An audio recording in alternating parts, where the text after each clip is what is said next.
Hey guys, Jake with Mac Knight Southern Outdoors.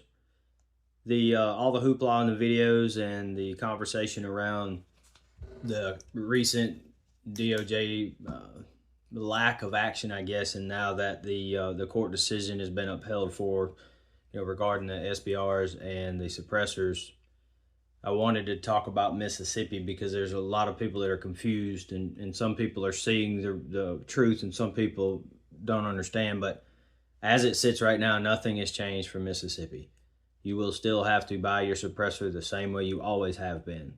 Recently, they dropped the $200 tax stamp monetarily. The people that have bought them before know, and the people that have bought them since know that you don't have to pay for the tax stamp right now. However, you do still have to fill out what they call a Form 4, which is a regulated item piece of paperwork outside of 4473. So it's above and beyond buying a gun, and there is a wait period, and then it has to come back, and all the things. You can look all that up.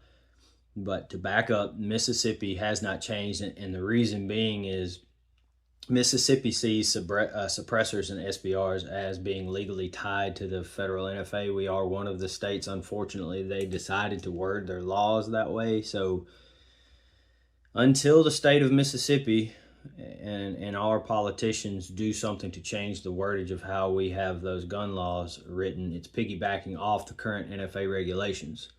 And you can word it however you want, but right now nothing's going to change. You cannot run to a store and buy a suppressor or an SBR like any other firearm right now. Some states are doing that. I know Palmetto and Silencer Shop are like throwing stuff around like free candy, but please do me a favor. Don't run into your local suppressor suppliers, your small shops and stuff, demanding that you get a suppressor. It's not going to happen. And even some of these states that are allowing it, these small shops are still confused, and they're worried about, yeah, we can sell it to you right now, but what happens if the Department of Justice changes their mind, or they do something else legal? There's a lot of legal jargon there, and they kind of messed with this with magazines and the pistol braces and stuff before, and that stuff got messy, and some people went to jail over some of this stuff. So just be careful with that. There's no reason to rush out and demand you get a suppressor without the paperwork. It's really not that big a deal. I think let me back up. It is a very big deal that this is moving forward, and it's a very big step in our constitutional rights.